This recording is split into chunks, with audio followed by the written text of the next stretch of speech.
ପିଲାମାନେ କେମିତି ଅଛ? ଭଲ ଅଛ ତ ସମସ୍ତେ? କାହାରି କିଛି ଅସୁବିଧା ନାହିଁ ତ? ଓହୋ, ସୀମା କିଛି କହିବାକୁ ଚାହୁଁଛି।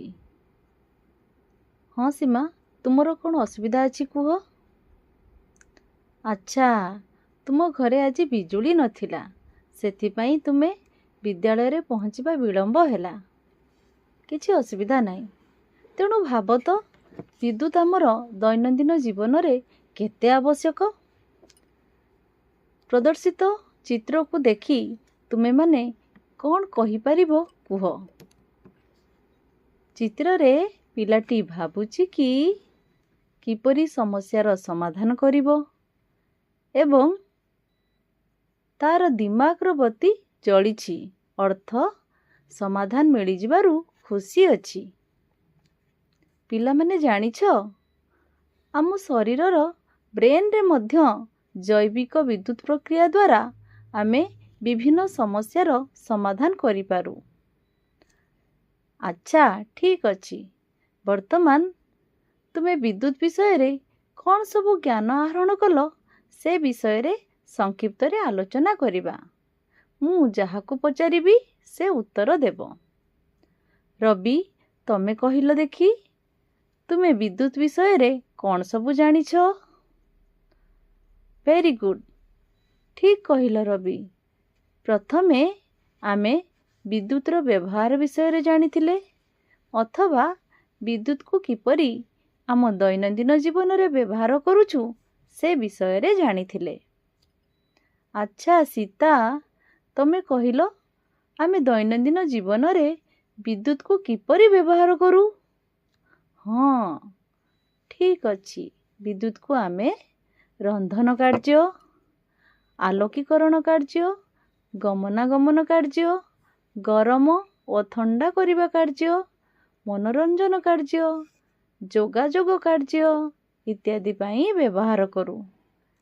ବର୍ତ୍ତମାନ ପ୍ରଦର୍ଶିତ ପରଦାରେ ଚିତ୍ରଗୁଡ଼ିକୁ ଦେଖ ପିଲାମାନେ, ଏବଂ ବର୍ତ୍ତମାନ ପରଦାରେ ପ୍ରଦର୍ଶିତ ଚିତ୍ରଗୁଡ଼ିକୁ ଅନୁଧ୍ୟାନ କର ଏବଂ ସେଗୁଡ଼ିକର ନାମ କୁହ। ଏଥିରେ ପ୍ରଥମେ ଗୋଟେ ଏସ୍କାଲେଟରର ଭିଡ଼ିଓ ଅଛି। ଦେଖ, ଆମେ ଶ୍ରେଣୀଗୃହରେ ବସି ମଧ୍ୟ ଏସ୍କାଲେଟର କେମିତି କାର୍ଯ୍ୟକ୍ଷମ ହୋଇଥାଏ ତାକୁ ମଧ୍ୟ ଆମେ ଦେଖିପାରୁଛୁ। ଏସ୍କାଲେଟର ଯାହାଦ୍ୱାରା କି ଆମେ ସିଡ଼ିରେ ଚଢ଼ିବାକୁ ପଡ଼େ ନାହିଁ, ଆମେ ସହଜରେ ଉଚ୍ଚ ଜାଗାକୁ ଚଢ଼ି ପାରିଥାଉ। ଏହା ଏକ ଇଲେକ୍ଟ୍ରିକ୍ ସିଡ଼ି ଭଳି ଦେଖାଯାଏ। ଆଉ କ'ଣ ଅଛି? ପ୍ରଦର୍ଶିତ ଚିତ୍ରରେ କ'ଣ ଚିତ୍ର ଅଛି? ଇଲେକ୍ଟ୍ରିକ୍ ବଲ୍ବ ଅଛି, ଯିଏକି ଆମକୁ ଆଲୋକ ପ୍ରଦାନ କରିପାରେ। ଆଉ ଇଣ୍ଡକ୍ସନ୍ ଚୁଲାର ଚିତ୍ର ଅଛି, ଯିଏକି ଆମକୁ ରନ୍ଧନ କାର୍ଯ୍ୟରେ ସାହାଯ୍ୟ କରେ। ଇଲେକ୍ଟ୍ରିକ୍ ଓଭନ୍ ମଧ୍ୟ ଅଛି, ଯିଏକି ରନ୍ଧନ କାର୍ଯ୍ୟରେ ସାହାଯ୍ୟ କରେ। ଟିଭି, ଯାହାକି ଆମର ମନୋରଞ୍ଜନ ପାଇଁ ବ୍ୟବହାର କରାଯାଏ। ଫ୍ରିଜ୍ ମଧ୍ୟ ଆମେ ଖାଦ୍ୟ ସଂଗ୍ରହ ପାଇଁ ବ୍ୟବହାର କରୁ। ଠିକ୍ ଅଛି ପିଲାମାନେ, ଏଥିରୁ ଅନୁଧ୍ୟାନ କର ଆମର ଦୈନନ୍ଦିନ ଜୀବନରେ ବିଭିନ୍ନ ବୈଦ୍ୟୁତିକ ଯନ୍ତ୍ରର ବ୍ୟବହାର ନିତାନ୍ତ ଆବଶ୍ୟକ।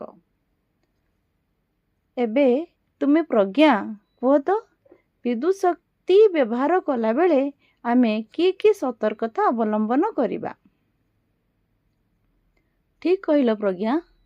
ଆମେ ବିଦ୍ୟୁତ୍ ଶକ୍ତି ବ୍ୟବହାର ବେଳେ ଓଦା ହାତରେ ବିଦ୍ୟୁତ୍ ସାମଗ୍ରୀକୁ ଛୁଇଁବା ନାହିଁ। ଖରାପ ବିଦ୍ୟୁତ୍ ଯନ୍ତ୍ରକୁ ବ୍ୟବହାର କରିବା ନାହିଁ। ଆଚ୍ଛା ଅଞ୍ଜଳି, ତୁମେ କହିଲ ଟର୍ଚ୍ଚ ବତୀ ଜଳାଇବା ପାଇଁ କେଉଁ ସବୁ ବିଦ୍ୟୁତ୍ ଉପାଦାନ ଗୁଡ଼ିକୁ ବ୍ୟବହାର କରାଯାଏ? ହଁ, ଠିକ୍ କହିଲ ଅଞ୍ଜଳି। ଆମେ ଗୋଟିଏ ଟର୍ଚ୍ଚ ଜଳାଇବା ପାଇଁ ବିଦ୍ୟୁତ୍ କୋଷ, ଯାହାକି ଇଂରାଜୀରେ ଇଲେକ୍ଟ୍ରିକ୍ ସେଲ୍ କୁହାଯାଏ, ବ୍ୟାଟେରୀ, ବିଦ୍ୟୁତ୍ ବତୀ ବ୍ୟବହାର କରୁ ଓ ଏହିସବୁ ମଧ୍ୟ ବିଦ୍ୟୁତ୍ ପରିପଥର ଉପାଦାନ ଅଟେ। ହରି, କହିଲ ଦେଖି, ଆମେ ବ୍ୟାଟେରୀ କାହାକୁ କହୁ? ହରି କହୁଛି କି ବିଦ୍ୟୁତ୍ କୋଷ ଯାହା ବ୍ୟାଟେରୀ, ତାହାକୁ ହିଁ କୁହାଯାଏ। ପିଲାମାନେ, ଏହା ଠିକ୍ କି? ଆଉ କିଏ କହିବ? ହାତ ଟେକ ତ। ସମସ୍ତେ ହାତ ଟେକିଛ, ଭେରି ଗୁଡ୍, ସାବାସ୍ ପିଲାମାନେ। ତୁମେମାନେ କହୁଛ ଯେ 2ଟି କିମ୍ବା ଅଧିକ ବିଦ୍ୟୁତ କୋଷର ସଂଯୋଗକୁ ବ୍ୟାଟେରୀ କୁହାଯାଏ। ତୁମେମାନେ ସବୁ ଠିକ୍ ଉତ୍ତର ଦେଇଛ।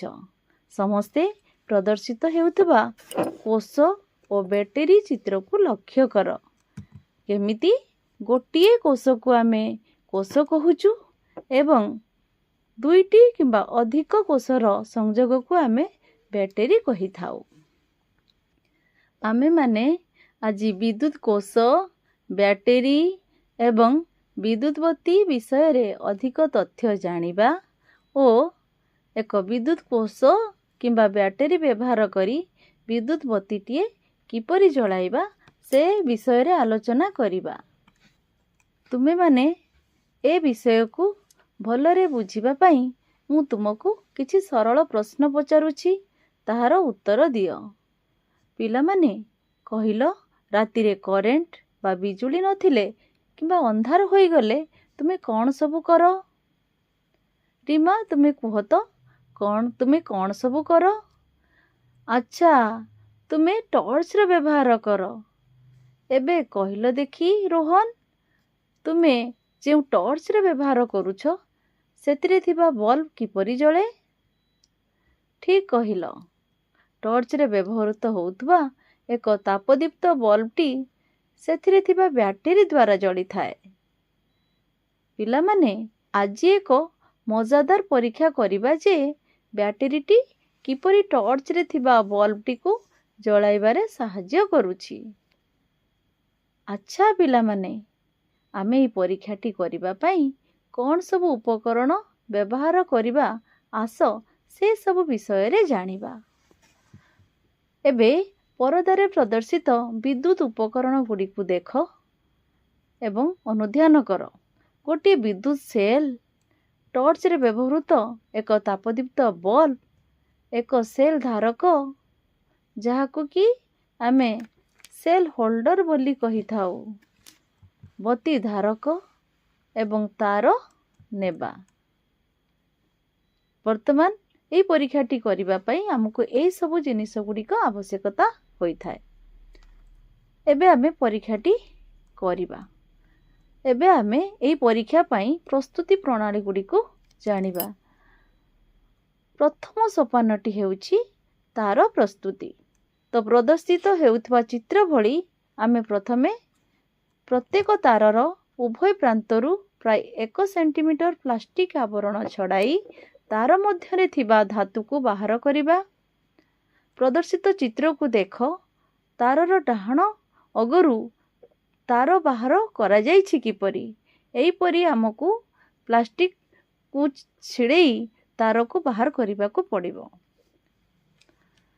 ଦ୍ୱିତୀୟ ସୋପାନଟି ହେଉଛି ସେଲ୍ ସଂଯୋଗ ବା କୋଷ ସଂଯୋଗ। ଏବେ ଆମେ କ'ଣ କରିବା ନା, ପ୍ରଦର୍ଶିତ ହେଉଥିବା ଚିତ୍ର ଭଳି ସେଲ୍ ଧାରକର 2ଟି ତାରକୁ ଆମେ ସଂଲଗ୍ନ କରିବା। ଦେଖିବା ଯଦି ସେଲ୍ଟିର ଧାରକ ନାହିଁ ତେବେ ଟେପ୍ ସାହାଯ୍ୟରେ ଆମେ ତାରକୁ ସେଲ୍ର 2 ମୁଣ୍ଡରେ ଲଗାଇବା। ଇଏ ହେଲା ଆମର ଦ୍ୱିତୀୟ ସୋପାନ। ପରବର୍ତ୍ତୀ ସୋପାନଟି ହେଉଛି ବା ତୃତୀୟ ସୋପାନଟି ହେଉଛି ବଲ୍ବ ସଂଯୋଗ। ଏହି ସୋପାନରେ ଆମେ କ'ଣ କରିବା ନା, ବଲ୍ବର ଯେଉଁ ଧାରକ ଅଛି ତା ସହିତ ଅନ୍ୟ 2ଟି ତାରକୁ ଲଗାଇବା। ପିଲାମାନେ ଚିତ୍ରରେ ଦେଖିପାରୁଛ ତ? ଠିକ୍ ସେମିତି ଆମେ ତାରଟିକୁ ବଲ୍ବର ଧାରକ ସହିତ ସଂଲଗ୍ନ କରିବା। ବର୍ତ୍ତମାନ ଆସିବା ଆମେ ଶେଷ ସୋପାନ ଅର୍ଥାତ୍ ଚତୁର୍ଥ ସୋପାନକୁ, ଯେଉଁଟାକି ପରିପଥ ବା ସର୍କିଟକୁ ସମ୍ପୂର୍ଣ୍ଣ କରିବ। ପିଲାମାନେ, ଏହି ସୋପାନରେ ଆମେ ବ୍ୟାଟେରୀରୁ ଆସିଥିବା ତାରକୁ ବଲ୍ବ ଧାରକର ତାର ସହିତ ଯୋଡ଼ିବା ଏବଂ ଆମେ ଦେଖିବା ଯେ ବଲ୍ବଟି ଜଳି ଉଠିବ ଏବଂ ତୁମେ ସ୍ପଷ୍ଟ ଭାବେ ପରଦାରେ ମଧ୍ୟ ଦେଖୁଥିବ ଯେ ବଲ୍ବଟି କିପରି ଜଳୁଛି। କ'ଣ ପିଲାମାନେ, ଏହା ଅନୁଧ୍ୟାନ କଲ ତ? ତ ଆଜିର ଏହି ପରୀକ୍ଷାରୁ ଆମେ କ'ଣ ଶିଖିଲ ଦେଖି କହିଲ? ହଁ, ଠିକ୍ କହିଲ ପିଲାମାନେ। ଆମେ ଏହି ପରୀକ୍ଷାରେ ଉପନୀତ ହେଲୁ ଯେ ବିଦ୍ୟୁତ ବଲ୍ବଟି ଜଳିବାକୁ ହେଲେ विद्युत परिपथटी संपूर्ण हेबा आवश्यक। आ गोटे कथा मन रखिबा पिला माने, सेल को धारकरे रखिबा बेले बैटेरी रो विजुक्तात्मक अग्रटी जेपरी स्प्रिंग पाखकू रहिबो।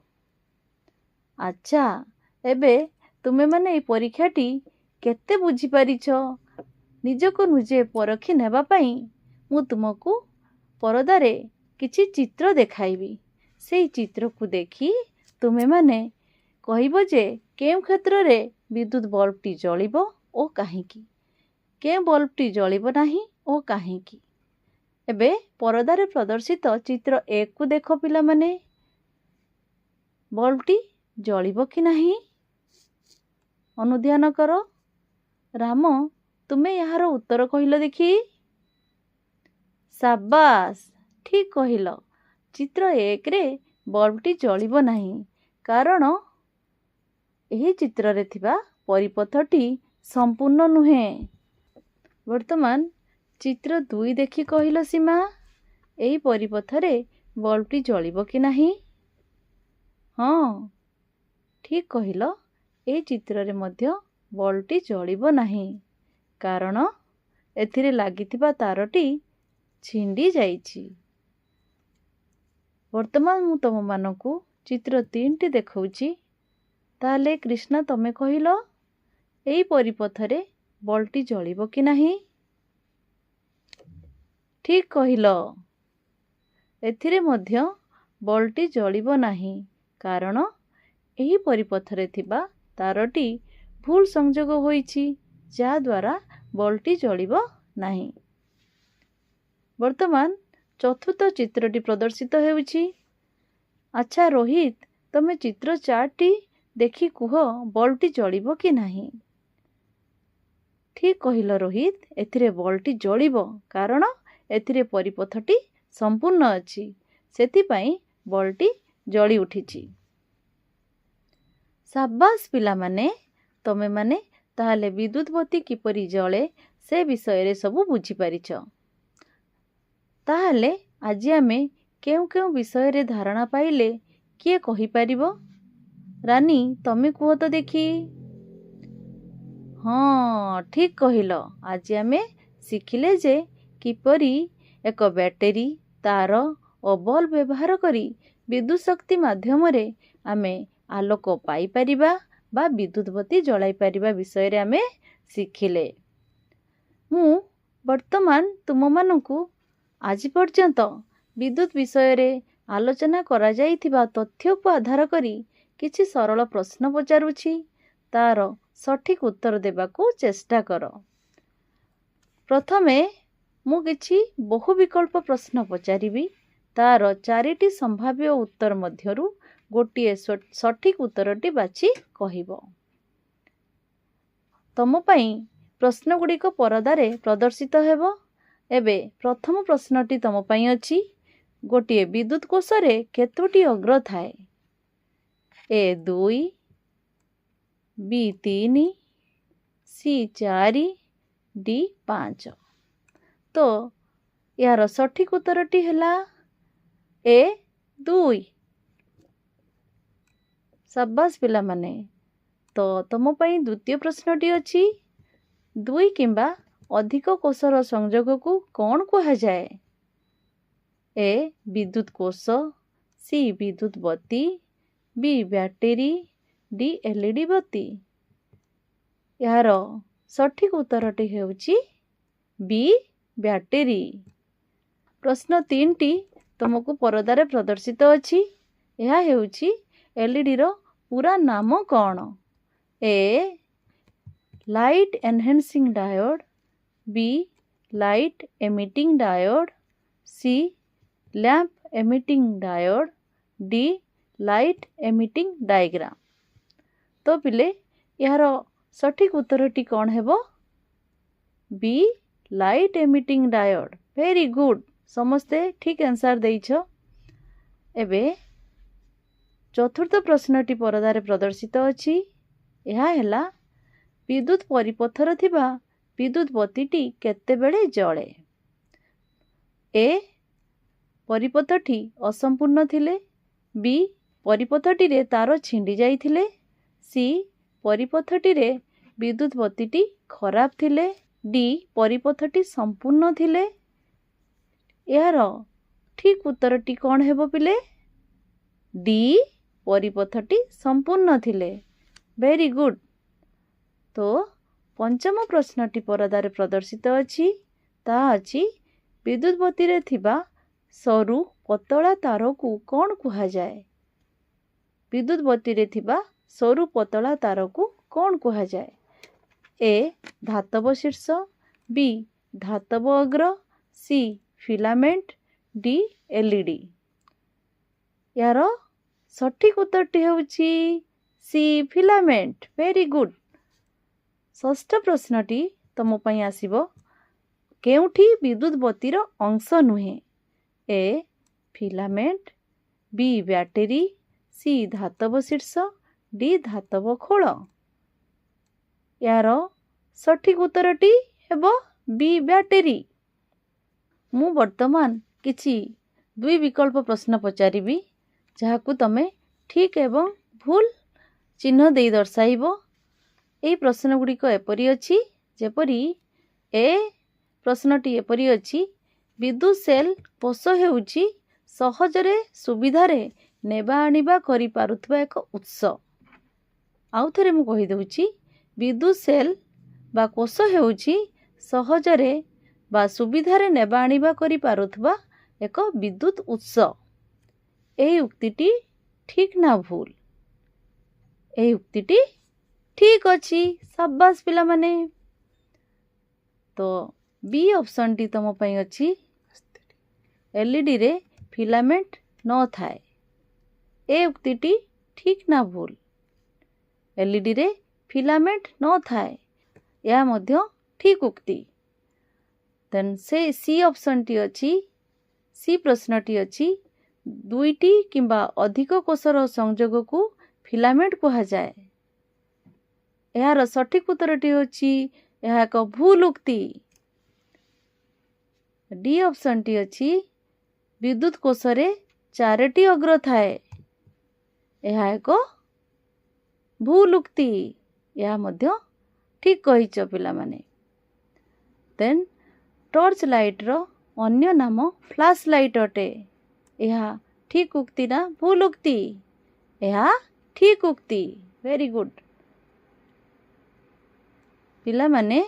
मु वर्तमान किछि शून्य स्थान प्रश्न पचारिबी, तार उत्तर देब। प्रथम प्रश्न ए अछि, ए रे विद्युत कोषरे धातव टोपी को डैश अग्र कहा जाए। यार सठिक उत्तर कौन हेबो पिले? याकू युक्त अग्र कहा जाए। बी प्रश्न, विद्युत कोषर चटका धातव को डैश अग्र कहा जाए। यार सठिक उत्तर वियुक्त अग्र कहा जाए। एवं सी रे प्रश्न अछि, गोटिए कोषर डैश अग्र सह अन्य कोषर डैश अग्र सह संयुक्त हेले टॉर्चटी जळे। यार उत्तर हेउछि युक्त अग्र सह अन्य कोषर वियुक्त अग्र सह संयुक्त हेले टॉर्चटी जळे। शाबाश पिले। डी प्रश्नटी अछि, विद्युत बत्तीर डैश उत्तप्त हेबा द्वारा दीप्तिमान आलोक सृष्टि होई थाए। यार सठिक उत्तरटी हेउछि बल्ब रो फिलामेंट रो उत्तप्त हेबा द्वारा दीप्तिमान आलोक सृष्टि होई थाए। ई रे प्रश्नटी अछि, एलईडी रो ओडिया पूरा नाम कौन? बा एलईडी रो ओडिया पूरा नाम डैश। यार ओडिया पूरा नाम हेउछि आलोक निर्गतकारी डायोड। धन्यवाद पिला माने, बहुत बढ़िया आंसर देइछ समस्ते। तमे माने मु भाबुछि प्राय आजिर आलोचना को भल भाबे बुझी पारिछ। तेणु वर्तमान आमे परवर्ती आलोचना रे तुमे माने एक संपूर्ण और विद्युत बत्ती जलाइबार प्रक्रिया विषय रे अधिक धारणा पाइब। आजि पई एतिकी। धन्यवाद समस्त। ଖୁସିରେ ଶିଖିବା ସମସ୍ତଙ୍କର ଅଧିକାର। ନମସ୍କାର।